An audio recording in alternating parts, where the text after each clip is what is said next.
is just the absolute worst. Today, I'm gonna show you exactly why it happens and how to fix it.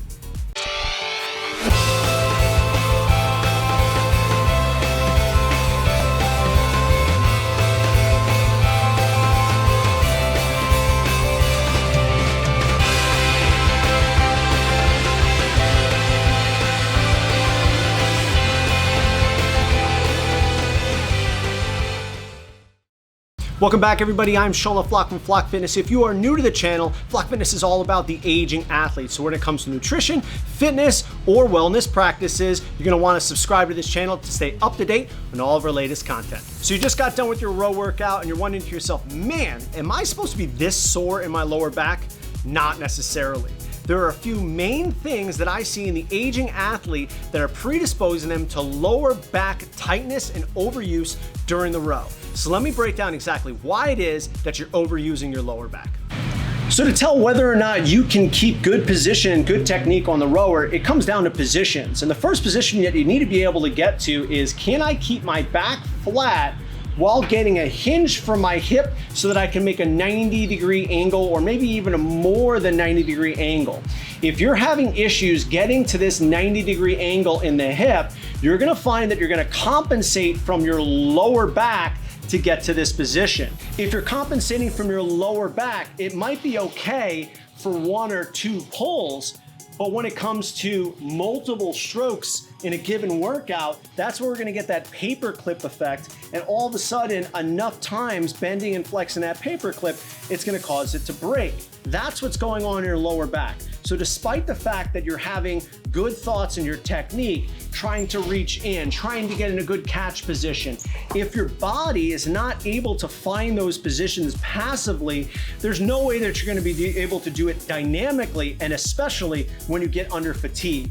So again, the reason why we're feeling that lower back pain is because we're getting flexion and extension from our lower back instead of finding flexion and extension from our hip as we perform this exercise. Look more upstream at the rib cage, because that's gonna be your indicator of whether or not you're gonna be able to get to that 90-degree position. I'm gonna go through a toe touch test here to see if you have an adequate amount of hip flexion in order for you to reduce that lower back strain as you're rowing. So what you're gonna do is you're gonna set up with your feet underneath your hips. From here, you're gonna reach your hips back and try to keep your back as flat as possible as we reach down to try and touch our toes. Ideally, we need to be able to get to the shoelaces so that we can get to that 90-degree angle as we do our row technique. Now, many of you are gonna find that as you're doing this, you'll start to reach your hips back, your hips will stop, and then all of a sudden, now we're getting that flexion from our lower back, and you'll see that this is very analogous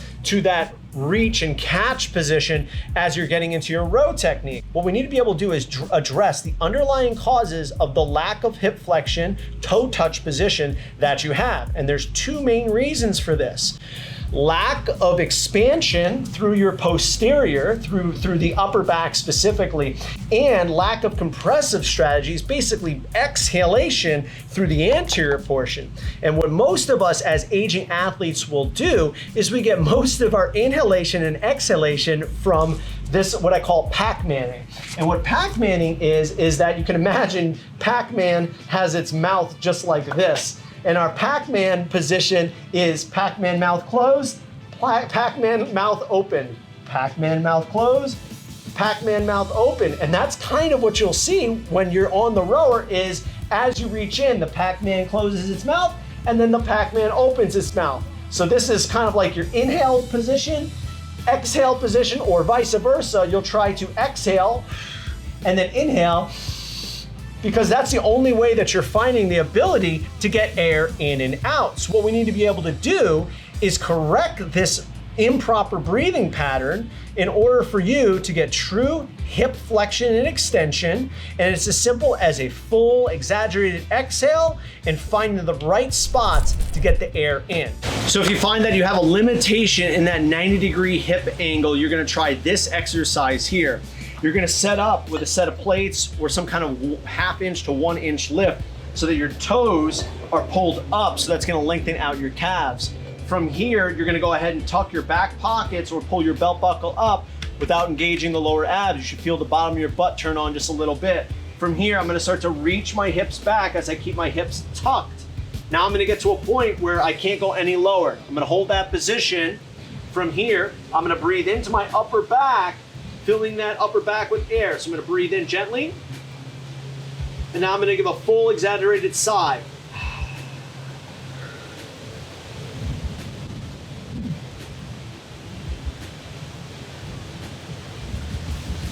I'm gonna repeat that for 5 breaths. You're gonna find that as you engage those lower abs and you feel that expansion through your upper back, you're gonna naturally open up those hips, feel yourself dropping further and further down. 2 things that are gonna happen if you're doing this incorrectly. 1, you're gonna start flexing from your spine. We don't want that. I don't want you to drop down using spinal flexion. We want expansion. The second thing is that you're gonna overcook the exhale, being too forceful and turning on the rectus abdominis. We don't want that either. So it's a full exaggerated sigh, gentle inhale to fill up that back with air, and continuously breathe out so your lower abs engage. Because again, what we want is we want compression of our anterior side, expansion of our upper back, our posterior side. Do this for 2 sets of 5 breaths and then retest your row technique. You're gonna find that your back's a lot looser and you're gonna find that your stroke is more powerful. That's it for today, everybody. If you like this video or you learned something, hit that thumbs up button down below. And while you're down there, hit the subscribe button so you can stay up to date on all of our latest content. I'm Floch of Floch Fitness. Have an awesome day.